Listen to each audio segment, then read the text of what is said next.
my imaginary greatest tennis player of all time has won 45 Master Series tournaments. Okay, so let's go through the 4 categories that my greatest of all time, the 4 statistical categories that my imaginary greatest of all time tennis player has achieved. My imaginary greatest of all time tennis player has 25 majors, was number 1 for 8 consecutive years, has 8 consecutive, I'm gonna say 8 consecutive those end of the year tournaments where the top 8 battle it out, and has 45 Master Series tournaments. Okay, now that we got that said, now this is what you do now. And this is what I'm gonna do, I'm gonna take the statistics now of my imaginary greatest tennis player, and this is what you do. You take and see which of those 5 greatest of all time players, candidates that I called out earlier, Federer, Nadal, the Djokovic, Pete Sampras, okay, Rod Laver, and see which one of those guys, 4 categories, are closer to your imaginary greatest tennis player statistics. And which one of those guys got the closest statistics to your imaginary greatest tennis player, then that's who you really think is the greatest of all time. Okay, people? Okay, so let me get this back right now. So I took my statistics from my imaginary greatest tennis player of all time, 25 majors, number 1 for 8 consecutive years, winning 8 consecutive end of the year titles, plus winning 45 Master Series titles. Okay, so I try to match it with, I try to determine which one of those 5 candidates, Federer, Nadal, the Djokovic, Rod Laver, Pete Sampras, which one of those 5? And that could be other candidates. Now listen, if you got other candidates, there are a couple of the candidates I think I didn't call out. But if you think that your imaginary greatest tennis player of all time statistics matches better with some other candidate than these 5, then that's fine, okay? Because remember, this is my imaginary greatest of all time statistics. I mean, player statistics. So you got your own. So this is sort of subjective. But what it's going to do, it's going to help you to be fair. So let me tell you who my imaginary greatest of all time tennis player statistics match. Mine matches more with Rod Laver, okay? But I'm gonna get to that. There's a twist gonna come up now. Okay, Rod Laver, y'all know, okay, he only won 11 majors, okay?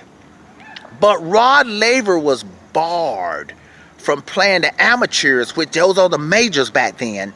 And so for 7 years he was barred. So people, let me go back. Rod Laver won the Grand Slam twice. That means all 4 in 1 year.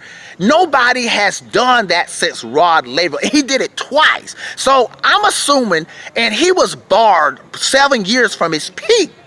So I'm assuming 2 of those years, he probably would have won 2 more Grand Slams. And that could be conservative. Probably 2 more years. So he possibly could have won the Grand Slam 4 years, okay? That means all 4 in 1 year, not overlapping into the next year. Not like not like a Wimbledon, then you win a U.S. Open, and then the next year you win the Australian Open. No, that's the way the guys are doing it now. I'm talking about Rod Laver did it all in 1 year. And another thing, Rod Laver was number 1 for 7 years, so that matches better, okay? So, and let me see why, another reason. Okay, here's another reason. It's the 25. I believe if Rod Laver had not been barred, he would have, if he would not have been barred from achieving these majors, I believe he would have won. I'm just being conservative, people. This was his peak. So we know he won even after his peak. I mean, it could have still, even after, towards the end of his peak, if he won the Grand Slam twice, that means he was definitely would have won at least 2 majors during his peak. So for 17 years, so I'm going to say 14, no, 7 times 2 is 14. So Rod Laver got 11, so 14 plus 11 is 25. That hits me right on the money. Okay, so my stats, I just said, matches Rod. My imaginary greatest of all time tennis player matches more with Rod Laver. So you guys are saying, well, are you saying, so you're saying that Rod Laver is the greatest of all time. But there's a twist, people. Here's the deal.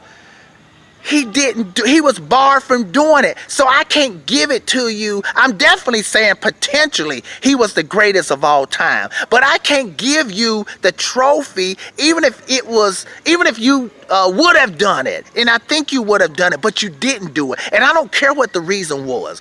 I don't care if it wasn't your fault that you wasn't barred. I can't give you something you didn't do. Do you guys understand what I'm saying? For example, if I was going to give out an award to the guy who made the most money, and say one guy made $1 million, the other guy, okay, he made 500,000, but he was barred for 7 years, so he would have made 10 million. I still got to give it to the guy who made the $1 million. I'm not giving out an award for potentially the greatest. I'm giving out who actually did the work, and I don't care what the reason is. So I can't give Rod Laver the greatest of all time based on that. But potentially, I believe he was potentially the greatest of all time.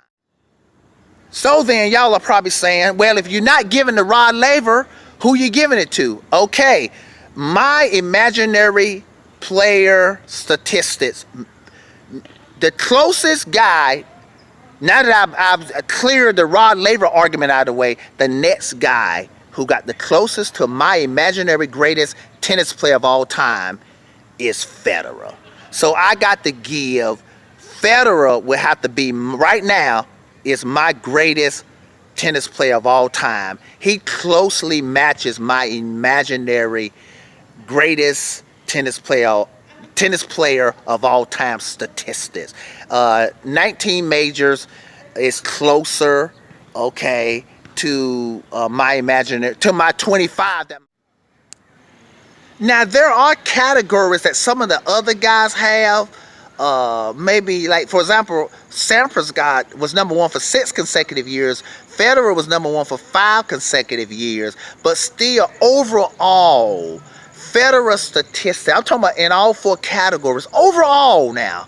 I mean, like I said, you may find one category Nadal has that Federer doesn't have, or one category that Pete Sampras has that Federer doesn't have, or the Djokovic. But overall, with the 4 categories, the 4 categories that Federer has is closer to my imaginary greatest tennis player of all time. So right now, I am crowning Federer as of now. It could change in the future. Right now, based on my imaginary greatest tennis player model, Federer is the greatest tennis player right now of all time. And Rod Laver, I said, is potentially the greatest tennis, because he was barred. So like I said before, I can't give potential. I can't give a trophy based on potential. Even if I think he was treated unfairly, and he was.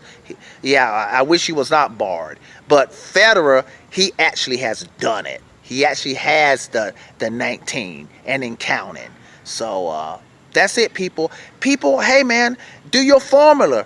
Do it.